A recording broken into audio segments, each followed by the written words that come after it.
ምንድነው ያው የተነሳሁት ያው የምታውቀው ነው ያለፈው ብዙ መከራዎች ሀገራችን ላይ አልፏል። ብዙ ሞርቶ ስለፈሰሰ ነው። እኔም ከራሴ ከደረሰብኝ አንፃር እና ደግሞ አሁን መሬት ላይ ካለው አሁናዊ ሁኔታ ተነስቼ ድንገት የኔ ድምጽ ከጠቀመ ማለት ዝም ላለው ህዝብ ለሚጎዳው ህዝብ የኔ ድምጽ ጥቅም ካለው ብዬ እና ራሴ ላይ ከደረሰው አንፃር ነው የራሴን እንትን ያረኩት ማለት ነው። ያው ዝም ስትል አንዳንድ ጊዜ ዝም ማለት ምንም አልደረሰብህም ማለት አይደለም። እኔ እንደምታውቀው ሙዚቃዎቼ የአዲስ አበባ ልጅ ነኝ። ተክለ ሃይማኖት ነው ተወልጄ ያደኩት። በኢትዮጵያዊነቴ ማምን ልጅ ነኝ፣ ምኮራ ልጅ ነኝ። ለስራ እንኳን ውጭ ሀገር በምመጣ ጊዜ ሰርቼ ስራዬን ወደ ሀገሬ ነው የምመለሰው ማለት ነው። ግን ይህ ስርዓት ከመጣ በኋላ ደግሞ በቃ ልክ እኔ ሙዚቃዎቼ ላይ የምታየው ያልዘፍ ሁሉንም ብሔረሰብ ዳስሻለሁ በሙዚቃዎቼ እና በዛ ኢትዮጵያዊነት ውስጥ ነው እኔ የተሰራው ውስጤ ማንነቴ ያሳደጉኝን ቤተሰቦቼ እንደዛ ነው። ግን ይህ ስርዓት ከመጣ በኋላ ይህ ዘር ተመርጦ ከመጣሁበት ዘርና ከስሜ ጋር ተያይዞ በሰዓቱ እንዳለመታደል ሆኖ ተሰቃየውኝ ማለት ነው። እኔ ከነበረኝ የኢትዮጵያዊነት ሜንታሊቲ ላይ እንድጠራጠሩላ ነው የተደረገው እና በዛ ምክንያት ነው ከሀገር ወጥቼ የወጣሁት። በጣም ቪክቲም ነኝ በዚህ ስርዓት ልልህ ፈልጌ ነው ማለት ነው። እኔ ፖለቲከኛም አይደለሁም፣ ፖለቲካ ውስጥም ገብቼም አላቅም። ታሪኬም እሱን አያሳይም። ግን ኢትዮጵያዊነት ሁሉንም ብሔረሰብ ዘፍናለሁ፣ ከውዝዋዜ ጀምሮ ሁሉንም ብሔረሰብ እወዛወዛለሁ። ኢትዮጵያ አርቲስት ነኝ። ግን እንደዛ የኖርኩኝ ያደግኩኝ ልጅ እኔ ላይ ግን የደረሰው በዛ ሰዓት ጎረቤቴ ላይ ያልደረሰው ነገር እኔ ላይ ሲደርስ ትንሽ በጣም ከባድ ጊዜ ነበር ያሳለፍኩት። ተቦርነ የእውነቴን ነው የምነግርህና ከዛ በኋላ በቃ አገሬን ለቅቄ ወጣሁ ማለት ነው።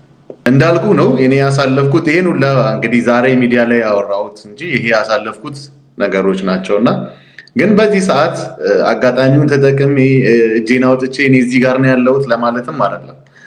ግን በዚህ አንዳንድ ሰዎችም ይሄን ግርግር በዚህ ግርግር እኔ ያው ህዝብ የሰጠኝ በስራዬ ክብር እኮ በቂ ክብር አለኝ እግዚአብሔር ይመስገን። ግን የኔ ድምጽ ጥቅም ካለው ዝም ላለው ህዝብ ጥቅም ካለው ቮይስ ለመሆን ብዬ ነው እንጂ ሌላ ምንም እንደዚህ ሌላ ነገር የለውም።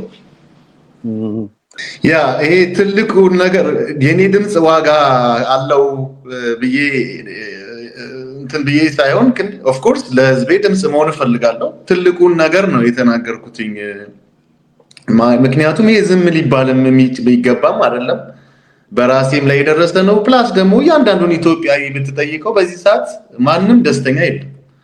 ስለዚህ የአንድ ግለሰብ አይዲዮሎጂ ስለሆነ አሁን ሀገሩን እንትን እያደረገው ያለው ይሄ ደግሞ ሞልቶ ፈሰሰ። ለዛ ነው እኔም በቪዲዮ የወጣሁት ቱ ቢ ኦነስት ሞልቶ ፈሰሰና በቃ መባል አለበት እኔም የዚህ ትውልድ አካል ነኝ የሚለውን እሳቤ ይዤ ነው የወጣሁትና ኦፍ ኮርስ አሁንም ህዝቤን በሚጠቅም ለህዝቤ ድምጽ መሆን ባለብኝ ቦታ ላይ ኦፍ ኮርስ ሆናለሁ በሙዚቃዎቼም ኤኒታይም።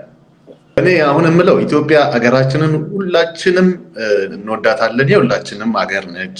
ያህን የሚያክል ትልቅ ሀገር ብዙ ታሪክ ያላት ሀገር በአንድ ሰው ግለሰብ ላይ እጅ ላይ እንደዚህ መሆኗ በጣም እንደ ኢትዮጵያዊነቴ በጣም ነው የሚያዝማዝነው። የእውነቴን ነው የምነግርህ። ስለዚህ አሰን አርቲስት ይሄንን ደግሞ መናገር ግዴታዬ ነው። ፕላስ ራሴ ከደረሰብኝም ባሻገር ማለት ነውና አሁን ላይ ሁሉም ሰው ተጎድቷል። ሁሉም ሰው ማንንም ያልነካው ይህ ስርዓት ማንንም ያልነካው ኢትዮጵያ የለም። ስለዚህ ሁሉም ሰው በቃ ሊለው ይገባል እና አንድነት ያስፈልገናል። ወደ ድሮ እሴቶቻችን መመለስ አለብን። አባቶቻችን ተከባብረው እናቶቻችን ተከባብረው እንዳሳደጉን ያህን እሴት ስለሆነ ይሄ ስርዓት መጥቶ የበጣጠሰው ወደዛ ተመልሰን አንድነት ያስፈልገናል። ይሄ ስርዓት በቃው ሊባል ይገባል ባይነኝ እንጂ አንድ ልጅ ጠጋልና የሆነ ዲቪዥን ኃላፊ ነው እና ሰይፉ ይፈልጋል ተብዬ ገብቼ አቤት ስለው ባንተ ኮትና ሱሪ ነው የተመረጠው።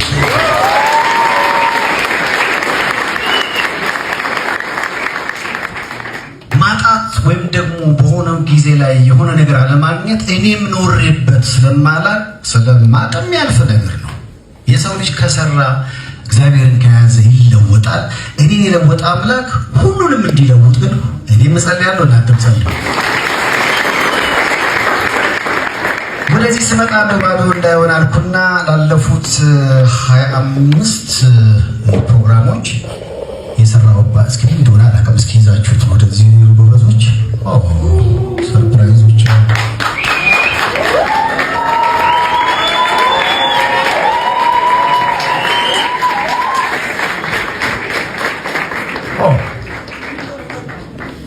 እንግዲህ ያው ለ10 ከአካል ጉዳት ጋር በተገናኘ የመጣልኝ ደብዳቤ እንደዛ ነው የሚለው አይደለም። ወደ 15 ደግሞ ይህንን ሱፍ በጣም ደረጃው የጠበቀ ሱፍ ነው። ክሎዝ ሲቲ እና ከቢር የሚባሉ ከተማችን ውስጥ በጣም ደረጃውን የጠበቀ ኮትና ሱፍ የሚያቀርቡ አካላቶች ናቸው። ምናልባት ባለኝ ዋጋ መጠን መሰረት ምናልባት እንደወርደን እንኳን ብናስብ እስከ 25,000 ብር ሊያወጣ ይችላል አንዱ ተብያለሁ። ለማንኛውም ይሄንን አይደለም የምሰጣችሁ ወይም ደግሞ የምሰጠው የሰራሁበት ነው። ቤት የሚቀመጥ ቦታ ማጣበብ ነው። ብዙ ጊዜ በቃኝ ስለማንል ነው እና ይሄ እንድደነቅ ምናምን አይደለም። ላለፉት 10 ዓመታት ግን ሳረገው ስለነበረ ይሄው ባዶ እጄን ከምመጣ ብዬ እነዚህን 25 ሱፎች እናንተ ባላችሁ አሰክቴ ብዙ ጋጆች አሉ። በምሳሌ ለነሱ ይሁን ሲቀጥል ይሄንን አይደለም ከሰጠው ከተባለ የምሰጠው የሰውን ነው ወይ ደግሞ እሱ የሰጠኝ ነው አባሪ አይደለም። ስለዚህ በዛ ነገር ልቆራ ይባላልማችሁ። ለምሳሌ ባለፈው ዶር ኢትዮጵያውያን ከጥግ እስከ ጥግ ሙስሊሙ፣ ክርስቲያኑ፣ ፕሮቴስታንቱ ሁሉ ማለት ይሄ ሳይገድቦ መቄዶንያ 1 ቢሊዮን ብር ሰብስበን ህንፃውን እንዲጨርስ ይሄ ብቻ ነው የሚገባው። ለረጅም ጊዜ ሚዲያውን አሳጥቶ ሰጥቶ ሌት ተቀን ሳይል ለፍቶ በኢትዮጵያ የጎፈንድሚ ታሪክ ትልቁን ሪከርድ ነው የሰበረው። ለዚህ ብቻ ከፍ ይበላል በይባል ደረጃ ይሄ ከተቀመጠ ሁለቱ ለነገር ወደ ንግድ ስራ ውስጥ እንዲገባ ያደረገ ተጨማሪ ምክንያት የማስተርስ ተማሪዎች እዚህ አዲስ አበባ ዩኒቨርሲቲ ከኤምባቲ ጋር እንግዳሉ ነበርና አንድ ተማሪ ነው ጠየቀኝ። ስም አለ ትልቅ ስም እና ይህን ስም እንግዲህ ደበጎ ተጠቅመበት ታውቃለህ።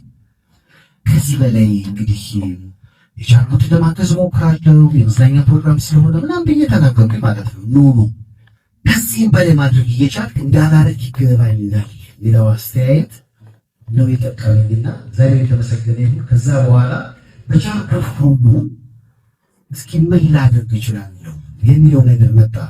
ኢትዮጵያ ባለችበት ሁኔታ በተለይ ቦታ ላይ ብትቀመጡ ሳቅ ብቻ አይደለም የሚያስፈልገው።